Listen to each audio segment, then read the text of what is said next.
Hello বন্ধুরা, সবাই কেমন আছো? আশা করছি সবাই খুব ভালো আছো, সুস্থ আছো। আমিও ভালো আছি, সুস্থ আছি। তো সবাই জানো আমার শরীরটা বিগত কিছুদিন ধরেই একটু খারাপের কারণে আমি রেগুলার বেসিসে ব্লগ দিতে পারছি না। তোমাদের সাথে আগেও শেয়ার করেছি আমি। আর এখন একটু ভালো আছি। তো সেদিন রেগুলারের মতোই ঘুম ভেঙে গিয়েছিল, কারণ 8টায় উঠে উঠে তো এমনি অভ্যেস হয়ে গেছে, অফিস লগ ইন থাকে অফিসে। তো সেই জন্য সকালবেলায় উঠে পড়তে হয়, তো আমিও উঠে গিয়েছিলাম সেদিন তাড়াতাড়ি। তো সায়ন তখনও ঘুমোচ্ছিল। আমি ভাবলাম যে ঠিক আছে, আমি তাহলে ফ্রেশ হয়ে চা বানিয়ে একেবারে ডাকবো ওকে, কারণ বাজার যেতে হবে। ছুটির দিনে তো সব থেকে বেশি কাজ থাকে আমাদের। তো যথারীতি আমি ভাবলাম যে চা বানাচ্ছি, হয়তো এর মধ্যে উঠে যাবে, নাহলে গিয়ে আবার হয়তো আমাকেই তুলতে হবে। তো যাই হোক, চা বানানোর সময় চাও শেষ হয়ে গেল বানানো, কিন্তু ছেলে আর ঘুম থেকে উঠলো না। তো যথারীতি গেলাম চা কাপ নিয়ে। চায়ের কাপ নিয়ে যাওয়ার পরেও আমি ওকে বলছি, কি গো ওঠো, তো উঠছে না, কিছুতেই উঠছে না। একবার চোখ খুলে তাকিয়ে বলছে, দাঁড়া উঠছি, একটু পরে উঠছি, 5 মিনিট। 5 মিনিট করে করে আমাকে 10 মিনিট ধরে দাঁড় করিয়ে রাখলো। তারপরে আর তোমরা তো সবাই জানো, যারা ওয়ার্কিং আছো মোটামুটি সবাই কম বেশি জানো যে এই 5 মিনিটটা আমাদের কাছে ভীষণ ইম্পর্টেন্ট।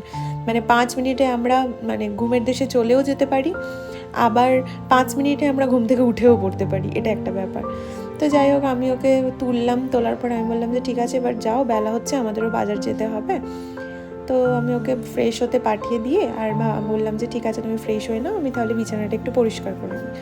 তো যথারীতি বিছানার চাদরটা একটু টান টান করে পেতে, সব কিছু পেতে দিয়ে বিছানাটা ক্লিন আপ করে, তো আর বেসিক্যালি তোমরা এখানে যে একটা ব্যাপারে একটু বলি তোমাদেরকে, সেটা হচ্ছে এই যে পাশবালিশটা তোমরা দেখছো, এটা হচ্ছে আমার নিজের হাতে বানানো। কেন নিজের হাতে বানানো? কারণ এখানে ছোট ছোট সব পাশবালিশ পাওয়া যায়, তো যেগুলোতে মানে খুবই ছোট, ভালো লাগে না অত ছোট। তো এটা আমি নিজে বানিয়েছিলাম বাড়িতে, কারণ আমার কাছে দুটো কার্পাস তুলোর বালিশ ছিল, ওটা কেটে বানিয়েছিলাম। তো সেদিন দুপুরবেলা একটুখানি পাবদা মাছের সর্ষে দিয়ে ঝাল বানিয়েছিলাম আর ভাত করেছিলাম। আর দুপুরবেলা একটা পার্সেল এসেছিল, কিসের পার্সেল সেটা পরে বলবো তোমাদেরকে, কারণ তোমরা সবাই জানো আমার বার্থডে আগত। তো এক এক করে পার্সেল ঢুকছে, বাট আমি খুলতে পারছি না কোনোভাবেই। তো যাই হোক, তো ওটাতে ডট অ্যান্ড কি লেখাই ছিল, তো আমার একটু একটু গেস করছিলাম, বাট তাও কী কী আছে ডট অ্যান্ড কি সেটা তোমাদেরকে পরে বলবো। তো যথারীতি একটু রেস্ট নিয়ে বিকেলবেলা বেরিয়েছিলাম, বেরিয়ে টাইটান গিয়েছিলাম, আমার একটা দরকারও ছিল, তো ওটার জন্য গিয়েছিলাম। আর সায়ন আমাকে একটা ঘড়ি গিফট করেছে, বাই দিবে। কী ঘড়ি গিফট করেছে, কিসের, কেমন দেখতে, সেগুলো পরে তোমাদের সাথে শেয়ার করব। ওদের ব্লগটা যখন আনবো তখন শেয়ার করব। তো সায়নের জন্য এই ঘড়িটা আমার খুব পছন্দ হয়েছিল, বাট ও নিল না, কি আর করা যাবে। যাই হোক, তো সোজা এলাম মাছের দোকানে এসে তারপর দেখছিলাম, ওকে জিজ্ঞাসা করছিলাম কী মাছ নেব, কারণ বাড়ির কর্তাকে বলতেই হবে কী মাছ খাবে সে। তো নিয়েছিলাম পমফ্রেট, একটু ট্যাংরা মাছ, অল্প স্বল্প, বেশি মাছও সেদিনকে নিই না, আর একটু চিংড়ি নিয়েছিলাম। তো বাড়ি ফেরার সময় আমি মোমো নিয়ে ফিরেছিলাম। তো মোমো নিয়ে এসেছিলাম, কারণ মোমো আমার প্রচণ্ড ফেভারিট একটা ডিশ। তো মোমো আমার খুব পছন্দের একটা জিনিস।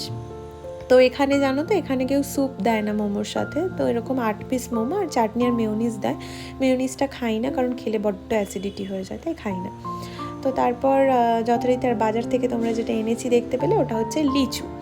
জানি সবাই জানো, আমি জানি, কারণ তোমাদেরকে শেয়ার করলাম, কারণ ব্যাঙ্গালোরে লিচু পাওয়াটা তো একটা বিশাল বড় ব্যাপার, তাই একটু শেয়ার করেছি, এতে এত অবাক হওয়ার কিছু নেই। তো যাই হোক, সায়ন বললো আমি চিকেনটা রান্না করবো রাত্রিবেলা, তুই আমাকে দে। তা আমি তখন বললাম যে ঠিক আছে করো। তারপর ভাবলাম যে ঠিক আছে, শরীর অসুস্থ থাকে অনেক সময়, তো কিনে খেতে হয়। তো আমি বললাম যে ঠিক আছে তাহলে করো।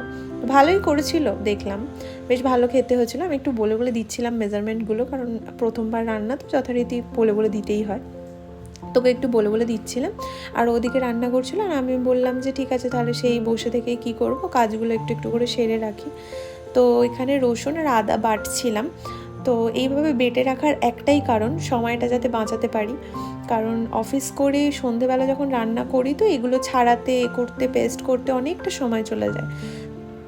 তো যখন শেষ হয়ে যায় তখন আমি এইভাবে প্রত্যেক মাসেই বলতে পারো, মানে 20 দিনের মধ্যে এটা আমার শেষ হয়ে যায় মোটামুটি।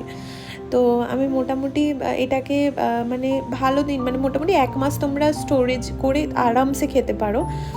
তবে হ্যাঁ, আমি একটাই রিকোয়েস্ট করব সবাইকে যে প্লাস্টিকের জিনিসটা যতটা অ্যাভয়েড করা যায় ততটাই ভালো। তোমরা অবশ্যই চেষ্টা করো দুটো মানে গ্লাস কন্টেনারে রাখার জন্য, কারণ কাঁচের জিনিসটা ভালো থাকে।